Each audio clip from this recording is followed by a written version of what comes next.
Oi, oi, minha gente, tudo bem?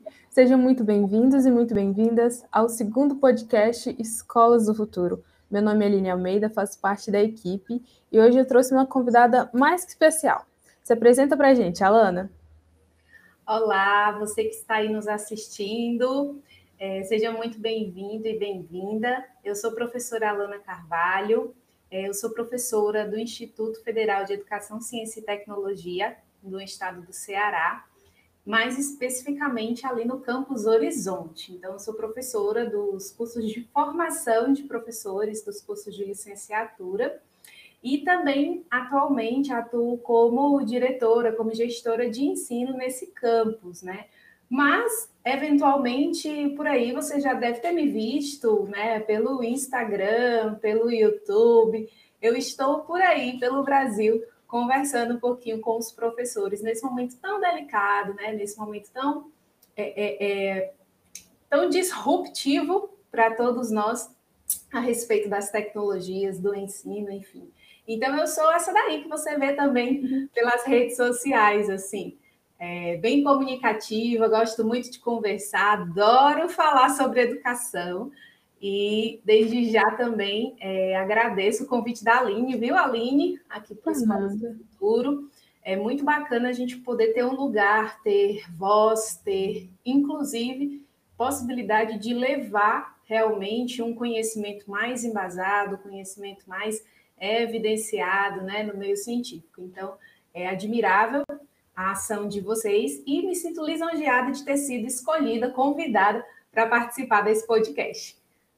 A gente que agradece a sua disponibilidade. E o Escolas do Futuro é justamente isso, um espaço para a gente falar sobre educação e dar voz a vocês, professores, que querem receber conteúdo, que querem produzir conteúdo, porque a gente só vai conseguir fazer com que uma transformação na educação aconteça se pudermos passar informação para quem está dentro de sala de aula, né?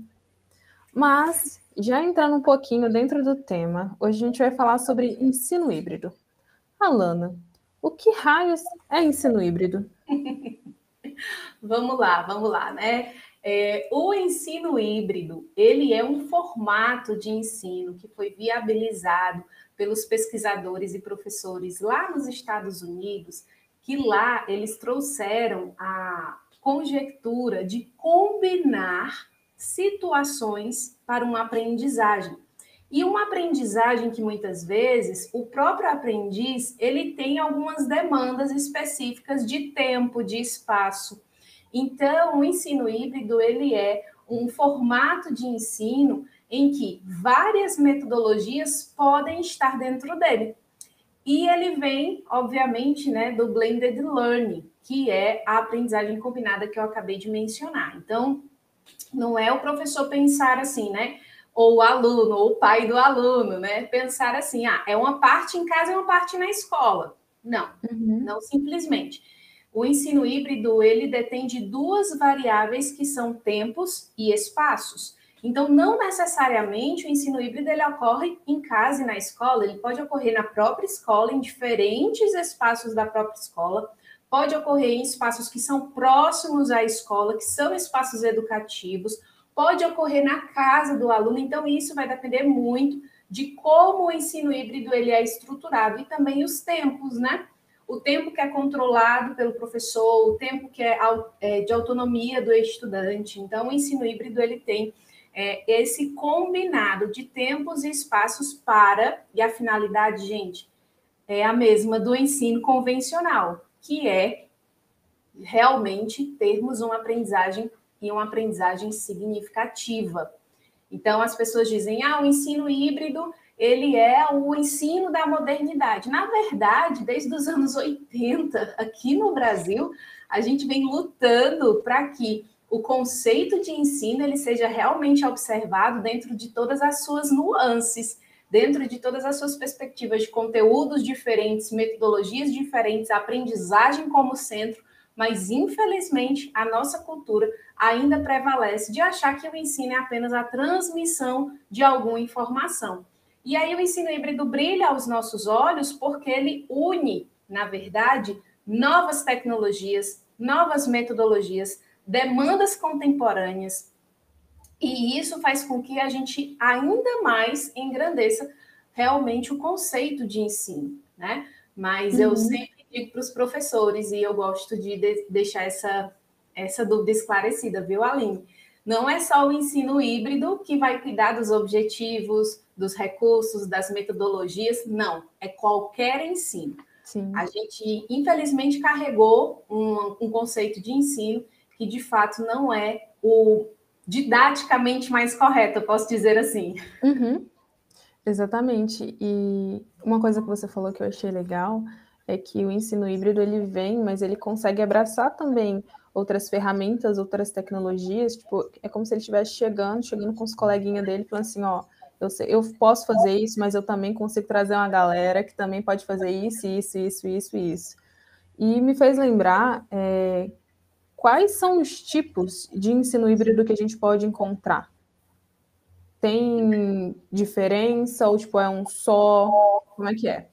Então, o ensino híbrido, ele possui, né, alguns pesquisadores categorizaram ele em modelos disruptivos e não disruptivos, ou modelos Uhum, enriquecidos com tecnologia. Então, essa tipologia do ensino híbrido é justamente metodologias que vão sendo utilizadas pelos professores nos mais diversos contextos, com ou sem tecnologia, em espaços diferentes da escola ou não, e uhum, essas metodologias elas vão engrandecendo o repertório dessa dita aprendizagem combinada. Então, eu sempre trago isso, né? A gente não tem uma receita. Não tem uma receita, porque você pode uhum. muito bem, no modelo flex disruptivo, você pode trazer o seu currículo para o aluno escolher ter o itinerário dele formativo. Mas será que a tua realidade comporta isso? Então, o ensino híbrido, a sua essência é justamente estar contextualizado com uma dada realidade. Então, obviamente, eu espero ver isto publicizado. Aqui no Brasil, nós teremos vários tipos, né? Nós teremos várias metodologias de ensino híbrido que estejam aí realmente convergentes com a nossa realidade, que a gente não possa simplesmente pegar um modelo, aplicar e, estou fazendo ensino híbrido. Na verdade, a Uhum. gente tem que ir para a essência do conceito para entendermos isso. Então, os modelos disruptivos, que são, eu sou fã, obviamente, né? São justamente os modelos que trazem toda essa cultura renovada, essa visão da aprendizagem como foco, essa visão de que o professor não é o centro nem o detentor do conhecimento, a visão de que tem que ter a construção do conhecimento, que o aluno pode controlar seu tempo, que o aluno pode se autorregular dentro do processo. Então, eu sou muito favorável a esse modelo, mas sei que muitos currículos, né, em muitas instituições, sejam elas da educação básica ou da educação superior, ainda não tem essa flexibilidade, ainda não tem esse tom Uhum. realmente voltado para uma aprendizagem mais autônoma, mais autorregulada. Creio que os alunos aprenderam muito isso durante essa pandemia, né? O que é a Sim, autorregulação e a necessidade da autorregulação, né?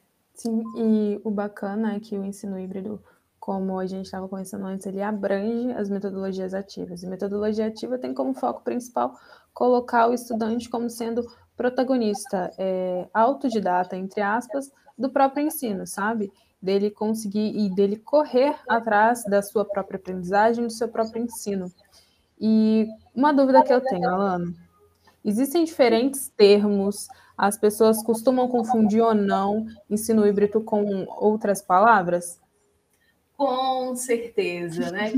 Tem alunos que chegam e dizem assim para mim: a gente escolheu a nomenclatura ensino remoto no IFCE, mas em Uhum, outros institutos eles escolheram a nomenclatura não presencial, né? Atividades à distância. Né? E aí teve um aluno que chegou e falou: professor, olha, eu não estou gostando dessa educação à distância.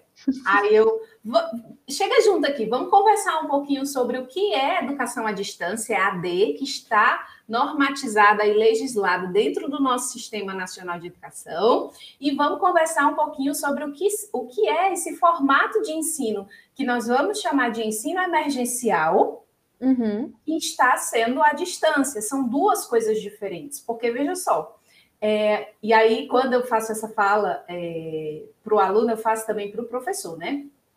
Olha só, quem foi o professor que tinha uma equipe de suporte para pegar todo o seu conteúdo, desenhar num e-book, desenhar num módulo virtual, trazer aí uma configuração lúdica de diagramação? O que tinha uma equipe por trás? Ninguém, porque a gente não trabalha com educação à distância. A gente trabalha com o ensino presencial. E aí, as tecnologias, elas foram a mediação necessária que nós precisávamos ter nesse momento para chegar até o aluno. Mas o aluno não estava preparado, nós não estávamos preparados, completamente diferente da educação à distância, que ela já vem robusta, ela já vem com a biblioteca virtual, ela já vem com a equipe multiprofissional, ela já vem com o servidor máquina, tá? Que acopla aí vários IPs, que ninguém toma ali a conexão do outro. Então, a educação à distância, ela tem toda uma performance, né? Ela tem toda uma conjuntura para, de fato, ser execuível completamente à distância. O nosso ensino remoto, né? Que aí pode chamar ensino remoto, atividades pedagógicas não presenciais, ensino não presencial, enfim, todas essas nomenclaturas vão cair no mesmo, na mesma fundamentação. Esse ensino desse período de pandemia, ele é um ensino essencialmente que traz a cultura que nós já vínhamos utilizando de ensino lá na escola. Então, se eu era um professor que passava as quartas expondo para os meus alunos um determinado, eu vou continuar sendo esse professor. A diferença é que eu vou ou gravar ou eu vou utilizar ali a sincronicidade de uma plataforma em que os meus alunos estejam me ouvindo. Mas aí, o que aconteceu? Os alunos diziam, não tenho conexão, não tenho internet, não tenho equipamento, e o professor fazia o quê? Né? E agora, meu Deus do céu, botava a mão na cabeça, né? Aí, esse contraponto, né, infraestrutural dos nossos estudantes, ele foi um contraponto muito pesado para a gente poder refletir sobre como faríamos atividades síncronas e assíncronas. E outro ponto também foi justamente a participação do estudante. Então, os estudantes que não tinham internet ou que não tinham internet suficiente, eles faziam o quê? Eles desligavam as câmeras ou eles não participavam de uma forma mais qualitativa por conta da sua conexão. Ficavam caindo, a gente não conseguia ouvir o áudio, ficava travando, etc. Então, a gente notou, né, todos os professores notaram essa participação muito falha dos estudantes. E aí, é muito engraçado isso, né? Porque, imagina só, pensa agora, né, a escola presencial. E aí, o professor, ele tá ali falando, ele tá vendo todo mundo. Aí, o professor que faz essa fala informativa e chama isso de aula, ele quer fazer a mesma coisa com o uso da tecnologia. Só que ele não tá vendo todo mundo. Ele não sabe se realmente todo mundo está ali. Então, o professor perde o controle. Então, esse foi um outro contraponto que a gente precisou lidar, que é o professor não é o controlador da situação. E aí a gente cai em algo, numa concepção que a gente já deveria ter antes, que é o nosso ensino, ele não serve como fim. O nosso ensino, ele é um meio para que a aprendizagem aconteça. Então, existe essa diferenciação. E aí, algumas pessoas, né, travam comigo um debate, né? Eu já travei alguns debates por aí. Alana, mas isso que você está falando não é ensino remoto. Eu falei, peraí, o que é ensino para você? E aí eu entendi que para esse professor, ensino remoto não era o que eu estava falando, porque a concepção dele de ensino estava completamente relacionada à transmissão da informação. Tem uma pergunta que sempre fazem quando trazem as tecnologias à tona e perguntam: as tecnologias vão tomar o lugar do professor? E aí eu brincando eu sempre falo, né? Depende. Se o professor quiser ser um Google, sim. Se o professor quiser ser um mediador da aprendizagem, jamais. Então, é a postura do professor que vai revelar o tom desse conceito de ensino que nós estamos vivendo. Então, são elementos, sabe, Aline, que ou a gente vira a chave, sim, ou a gente não vira a chave, fica parado e todo mundo passa por nós.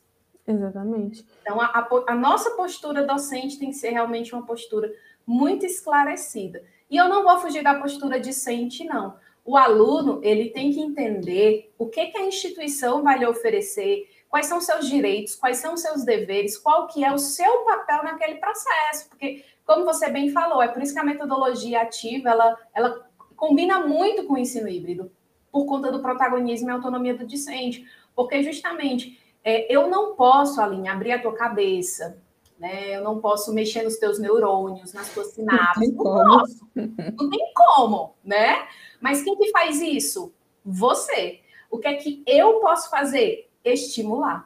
Eu posso propor situações em que haja essa movimentação neuronal para que realmente aconteça a aprendizagem. A aprendizagem, a dona e proprietária da sua aprendizagem é você. Sim. Então, é por isso que a gente tem que ter essa visão de que a gente não pode controlar tudo. Na verdade, a gente tem que diagnosticar, entender aquela situação para que a gente possa, com muito embasamento, agir sobre ela. E isso é um cenário completamente diferente do que muitos professores ainda estavam vivendo na escola, né? E o engraçado é que, tipo, na sua fala, a gente consegue perceber que é algo muito além do termo ou de como aplicar. É algo que vem realmente lá do ensino, da transmissão do conhecimento, sabe? Porque tecnologia por tecnologia a gente sempre teve. A caneta um dia foi uma tecnologia, um Sim. papel foi uma tecnologia um dia, sabe? E isso não se altera só porque a gente tem eletroeletrônicos hoje em dia, entende? Então, eu acredito que esse conceito de ensino é algo que tem que ser mudado primeiro para eles conseguirem aceitar que, tipo, tem alguma coisa diferente aqui. E a gente entra muito no papel do professor, né? De que antes ele era um transmissor do conhecimento, né? Ele se colocava à frente dos alunos, falava, o aluno ficava sentado como uma esponjinha, só absorvendo, absorvendo, absorvendo. Só que, tipo, se a gente for olhar na pirâmide da aprendizagem, ninguém aprende nada sentado, só escutando, né? As pessoas Não. elas têm que colocar em prática aquilo, elas têm que debater, elas têm que argumentar, participar, querer aprender, que isso é outro ponto muito importante. Não adianta nada eu me esforçar, fazer 1 milhão de coisas, bolar 1 milhão de planos, sendo que o aluno não quer aprender. Eu só vou ensinar alguém uma determinada matéria, um determinado ensino, a partir do momento que aquela pessoa quer aprender, sabe? E como estimular isso no aluno? Ainda mais nesse período que a gente vive hoje, nesse período de pandemia. A discrepância, né, dos alunos vai ser maior ainda. Se antes a gente já tinha um estudante que entendia mais, outro entendia menos, isso vai ser maior ainda, porque teve alunos que conseguiram acompanhar, e aqueles que não conseguiram. Como é que fica isso? Como é que o ensino híbrido pode conseguir vir e auxiliar nessa realidade que a gente se encontra, Alana? Então, duas coisas, né? Uhum. A primeira, você perguntou como que o ensino híbrido pode ajudar, né, nessa discrepância e como que a gente pode estimular o aluno a aprender. Uhum. E aí, dentro do ensino híbrido, quando eu faço essa fala e essa formação, eu trago um dos elementos pedagógicos que é a avaliação. E a gente precisa mudar a cultura de ensino, de aprendizagem e, consequentemente, também a de avaliação. Uhum. Então, a avaliação, ela deve ser um mecanismo, uma ferramenta que a gente coleta dados, a gente analisa esses dados para poder intervir sobre eles. E eles são dados relativos às aprendizagens dos estudantes. Então, quando só eu, professor, tomo conta disso, eu responsabilizo isso apenas para o meu papel, eu tiro a oportunidade do estudante ele também se corresponsabilizar desse processo de aprendizagem. Então, o ensino híbrido ele traz como uma perspectiva a mudança da cultura de avaliação e muito fortemente vários autores eu também trago a defesa da autoavaliação. Então, quando o aluno, obviamente que precisa de todo um caminho, e aí eu já trago como que eu estimulo o meu aluno a aprender. Eu preciso trazer para ele uma consciência a respeito do que é a aprendizagem, do que ele vai aprender ali, do que aquele curso vai formar, para que ele está ali, qual que é a função da escola. E isso não é simplesmente exposto, isso é construído para que realmente vire uma cultura. Então, precisa ter a conscientização para que vire uma cultura e para que todos os elementos realmente façam sentido. Então, eu exponho informações sobre o curso, pergunto as expectativas do meu aluno, pergunto por que ele está ali. Eu sei, professor, que você está pensando já nas respostas, né, de muitos jovens que não querem estar na escola ou que não querem, né, essa padronização de rotina e acabam dando respostas assim que são verdadeiras falácias, porque quando você está com um jovem, né, vou pegar logo do ensino médio, que é aquela fase de transição entre a adolescência e a vida adulta, ali hormônios estão submergindo, né? Então, quando você traz essas interrogações no grupo, né, muitas vezes aquele aluno ele responde não por ele mesmo, mas para que ele seja aceito no grupo em que ele está ali naquele momento. Então, até disso, o professor tem que entender, psicologia do desenvolvimento, para que ele possa atuar de uma forma realmente de mediador, né? Que ele medie aqueles conflitos que às vezes são conflitos externos, que são externalizados, né? Internos, que são externalizados, e que fazem ali aquela manobra, né? Muito radical que o professor tem que fazer assim tipo aquele, né, Matrix, né? Ele tem que se sair assim para não pegar nele, porque o negócio vai pegar fogo ali naquele momento, né? Porque você discutir a função da escola com jovens adolescentes é aventura pura. E aí, essa questão de motivar o estudante à aprendizagem, o primeiro passo é esse, de conscientização. E isso não é da noite para o dia, isso não é expondo para o aluno para que ele está ali, por que ele está ali, não. O aluno ele tem que se conscientizar para que ele mesmo possa atribuir aquele processo a sua desenvoltura ativa, a sua participação, a sua corresponsabilidade. Então, a autoavaliação, ela também é uma forma de trazer para o estudante onde que ele precisa melhorar, em que caminho ele está em determinada competência, em determinado conteúdo, como que ele pode buscar outras fontes, outras estratégias, né? Então, eu tenho alunos que eles dizem assim, alguns, no início, eles disseram para mim assim, professora, isso no ensino ainda no presencial, né? Eles diziam assim, professora, eles diziam muito tímidos, professora, eu também assisto uns vídeos, sabe, que tem no YouTube, do assunto tal, do professor tal. Eu falei, nossa, que massa, cara! Muito bom você fazer isso. Aí o aluno travou, né? Ele ficou, olha, eu acho que ele esperava que eu chamasse a atenção dele, dizendo que não, que ele tinha que aprender na sala de aula, com o professor fulano de tal, né? E aí, veja bem, as tecnologias, elas servem justamente para a gente entender as nossas estratégias, entender o nosso perfil, entender como que nós somos realmente, verdadeiramente, assim, chamados à atenção, para que a gente possa, de fato, aprender. Porque você pergunta, né? Eu estou na escola só porque minha mãe quer que eu vá. Não, meu querido, você está na escola. E aí eu chamo e puxo, né, a orelha da escola, porque você está na escola para aprender a respeito de afetividade, a respeito de procedimentos, a respeito de conteúdos que foram construídos ao longo da história da humanidade, que hoje nos servem para uma vida melhor, para uma sobrevivência muito mais qualitativa do que simplesmente uma subsistência. Então, existe esse panorama filosófico de valores que muitas vezes a escola se perde, né? Porque ela está atrás de uma avaliação externa, ela está atrás de um ranking, ela está atrás de alguma coisa, e quando ela se perde nesse caminho, quem que se perde junto? O aluno. Né? Então, aí são conjuntos que a gente precisa administrar de diferentes atores que vão auxiliando uns aos outros. Então, quando o aluno... Gente, ai meu Deus, meu sonho de consumo. Já tenho alguns assim. Então, quando o aluno ele puxa a agenda da disciplina, ele vê o que ele tem que fazer, ele faz o que ele tem que fazer, ele faz a mais do que ele tem que fazer, ele procura o professor para tirar dúvida que não é relativa à logística da disciplina, mas relativa a um conhecimento, um conteúdo ali que sobrepõe-se à disciplina, que vai além da disciplina.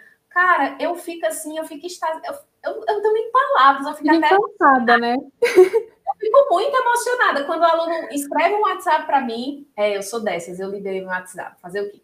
Quando ele escreve um WhatsApp para mim com uma dúvida que é uma dúvida assim que transpõe, eu falei, caraca, olha só que massa. Tá Aí, dando certo. muito bom, muito bom. Me desperta, aí me motiva também como professor, tá? Porque nem só o Uhum. aluno tem que estar motivado, não, o professor também tem que estar. Sim. E aí entra outro ponto. Como é que se pode estimular esse entusiasmo do professor que está cansado porque no meio dessa pandemia teve que arrumar e conseguir transmitir uma aula que nunca tinha pegado, sei lá, num celular para conseguir mexer no Google Meet, num Zoom da vida, que está totalmente perdido e exausto. Esses dias para trás eu ouvi uma expressão chamada ressaca de pandemia, que está com essa ressaca de pandemia e não está aguentando mais, está doido para os negócios voltar ao normal. Como é que se pode fazer para estimular também esses profissionais? Eu vou começar desestimulando, né? Que a gente não vai voltar ao normal. Que não existe mais normal, minha gente. Não tem mais como a gente voltar ao normal. Mas, enfim, o fato é que a gente precisa realmente tirar férias, né? Quando o professor tira férias, ele tem que ser desligar mesmo, né? Alana, mas não dá, eu tenho que fazer o planejamento. Eu tenho certeza absoluta, professor, que um pouquinho depois, assim, que já estiver ali no penúltimo dia das suas férias, né, no antepenúltimo, você dá conta disso, curta suas férias, curta seu momento de lazer, seu horário de lazer. Tem uma agenda de atendimento, tem uma agenda de atividades que você vai cumprir junto com o seu aluno, ou então que o seu aluno vai cumprir, que você vai ter que corrigi-las. Então, assim, eu uso muito a sala de aula invertida. Já no presencial, eu utilizava. Eu já utilizava no presencial o Google Classroom com os meus estudantes de estágio. Eles não gostavam nem um pouco. Eles queriam me entregar papel impresso, escrito, e eu falava para eles: menino, me faz isso no Google Docs, que eu vou lá e já corrijo, né? Eu já trabalho no computador, isso vai ser melhor para ti. Houve uma resistência, né? Nenhum professor tinha essa mesma rotina que eu, e aí é uma dupla resistência, né? Porque eles comparam os professores entre si. Sim. E aí eu falei, gente, olha, eu não vou abrir mão da tecnologia, vocês me desculpem, porque vocês têm que saber que as tecnologias, elas são transversais à nossa formação. E vocês têm que aprender a utilizá-las. Eu não vou abrir mão. Eu vou receber os trabalhos, aí pronto. Menina, olha, passou, beleza, eles entregaram. E com o tempo, quais eram os relatos que eu ouvia? Ah, professora, por que o fulano usa igual da senhora? Porque a gente tem que gastar dinheiro imprimindo, tem que ir na house, tem que fazer... Eu falei, ó, cada professor tem a sua metodologia. Agora, dê o toque, né? Faça aí a sugestão, né? Não custa nada. Então, eu sempre utilizei a sala de aula invertida. Então, o Google Classroom te ajuda muito nesse sentido. Eu não estou fazendo propaganda da Google, não, é porque eu uso ele mesmo.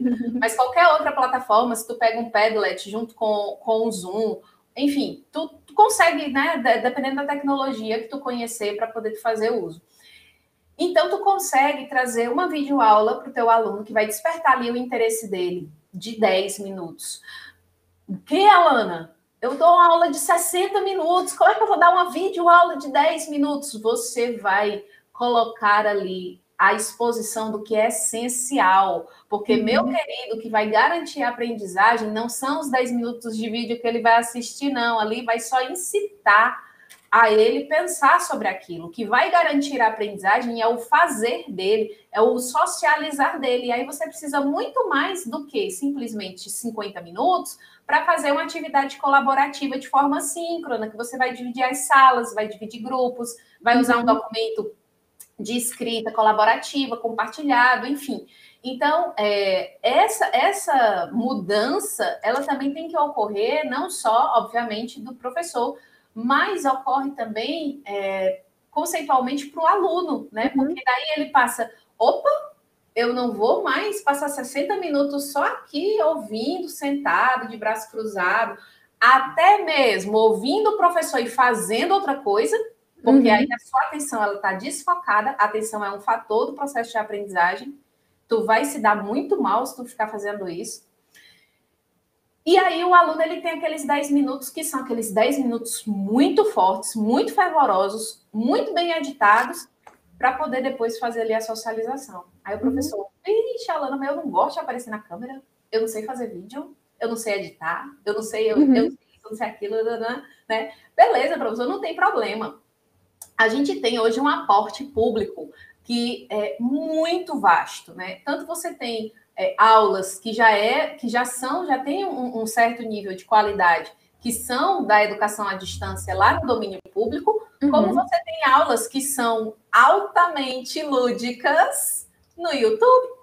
Então, se você traz um vídeo, Alana, mas os direitos autorais, olha, você não pode comercializar. Mas didaticamente falando, para fazer parte ali do repertório da rotina, um conteúdo a mais, complementar, etc., que seja, pode, entende? Então, a gente também tem que ter essa noção dos direitos, né, da legislação, de onde a gente pode pesquisar esses recursos que vão auxiliar a nossa prática de ensino. Aí eu volto de novo. O professor que pensa que o ensino é só transmitir ali o conteúdo, infelizmente, ele vai sofrer um bocado. Por quê? Porque o ensino não é só transmitir um conteúdo. O ensino é você organizar objetivos, metodologias, recursos, conteúdos diversos, é você trazer uma relação de professor e aluno para que realmente exista uma situação intencional de aprendizagem. Então, a psicologia já mostra. A gente não aprende só ouvindo, né? A gente aprende ouvindo, lendo, conversando, pensando, materializando ali, né? Executando. A gente não aprende só ouvindo, né? Então, esse estímulo, ele é um estímulo de via dupla, né? Tanto a escola que diz assim para o professor, ó, você vai ter que abrir sua aula de tal hora a tal hora, como era no ensino presencial. Poxa, aí o professor que se rebole, né? Para poder pensar em como que ele vai estimular ali aqueles alunos que vão passar o dia sentados em frente à tela, né? Os olhos chegam a arder, os olhos da noite estão tudo ardendo de tanto tempo de tela. Mas, enfim. Então, a gente precisa de um estímulo, de uma coordenação pedagógica consciente, de uma escola que também pense nessa inovação, de alunos que realmente queiram aprender, né, de professores que vejam as possibilidades que as tecnologias nos trazem, que muitas vezes elas não só nos dão mais trabalho, mas elas nos dão também perspectivas e possibilidades.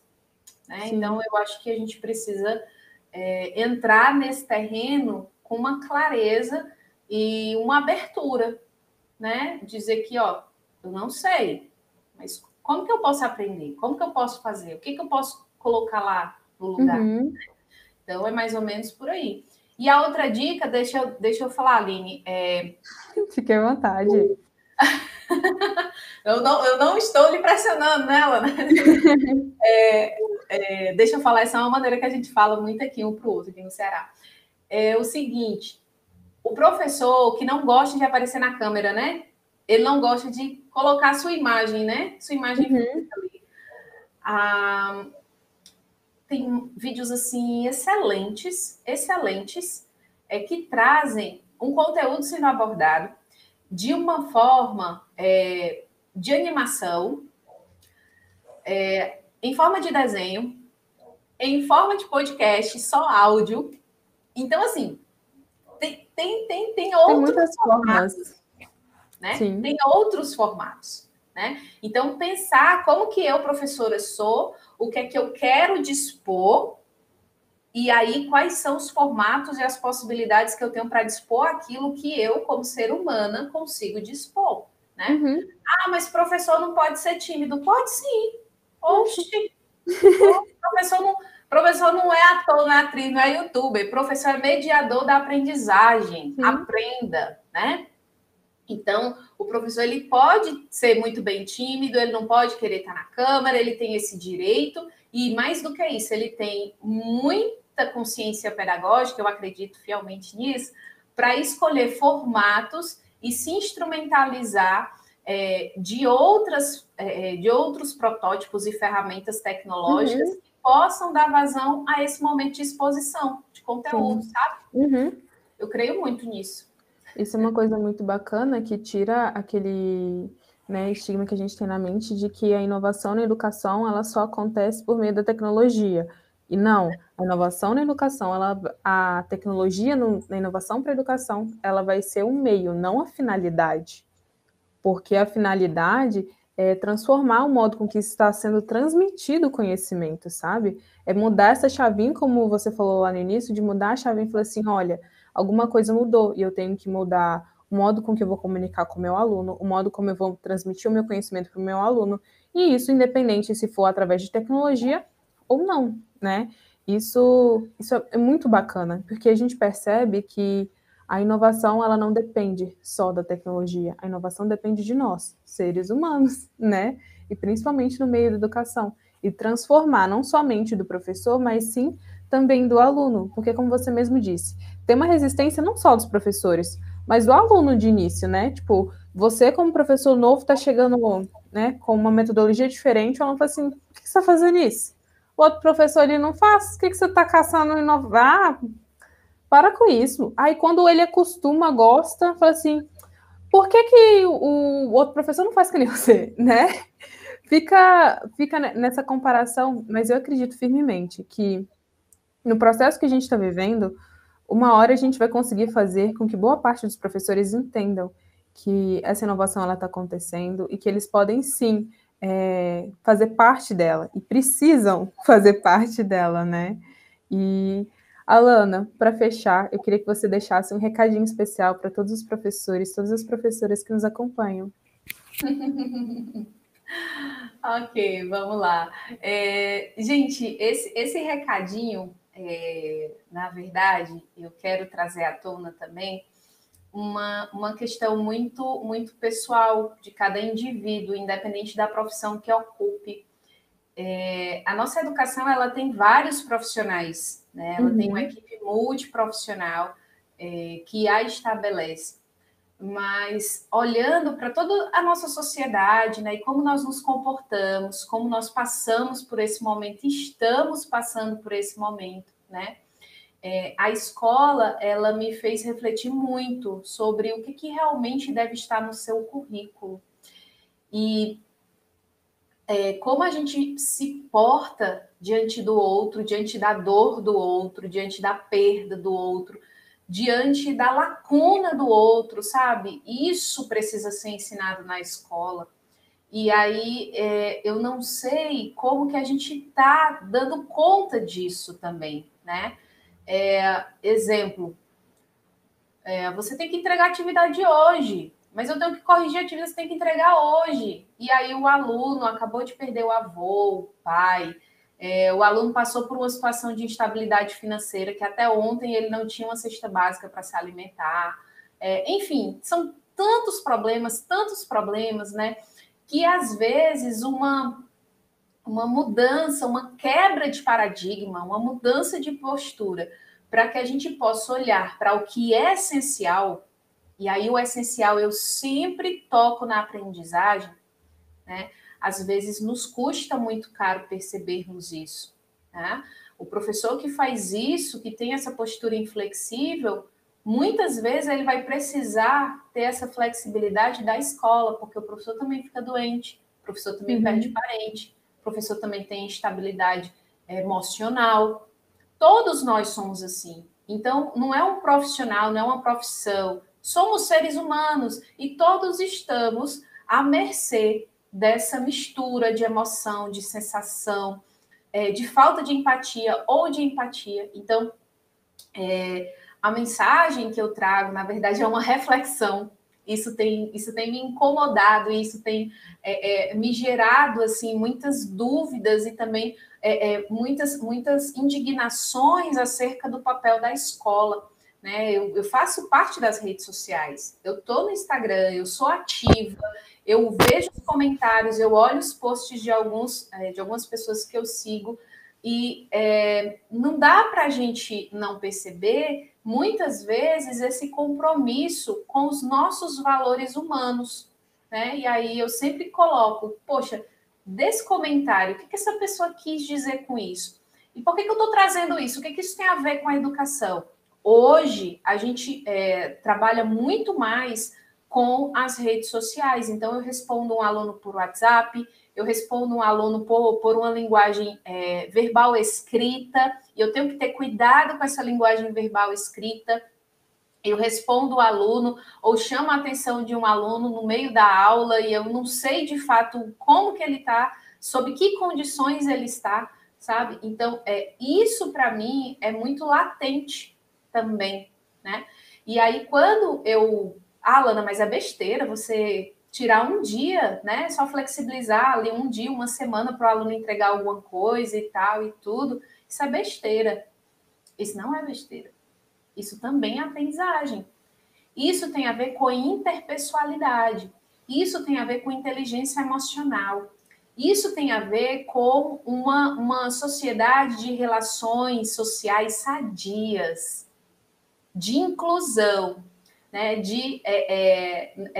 Não é nem de aceitação, mas é de respeito, né? Respeito.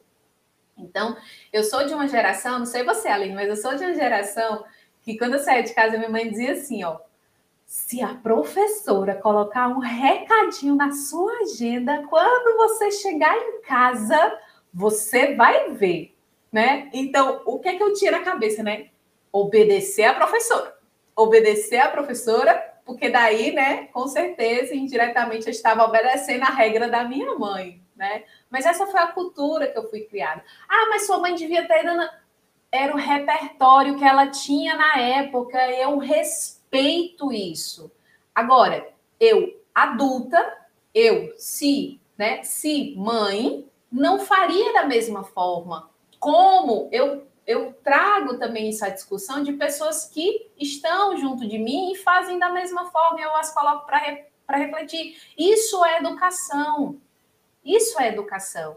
Então, a mudança de cultura que eu falei na primeira resposta, né, da tua pergunta do ensino híbrido, ela não é uma mudança de cultura só da gente aprender o que significa, mas é da gente materializar isso. É da gente respeitar os tempos, os espaços, respeitar a história de vida daquela pessoa.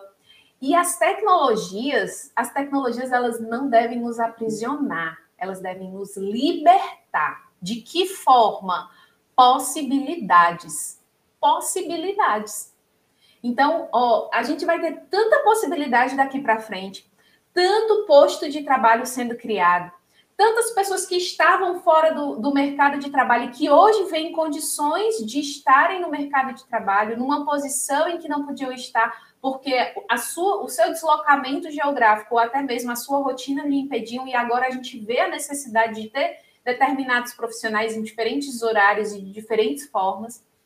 Então, tudo isso vai mudar, né? Não é possível que a nossa escola também não mude e que a gente veja que as competências socioemocionais, as competências digitais, todas aquelas competências que estão lá na nossa base, elas são fundamentais para que a escola tome conta, né? Bom, é uma reflexão, não foi um recadinho, não foi muito bem um recadinho do coração, né, Aline? Vamos combinar.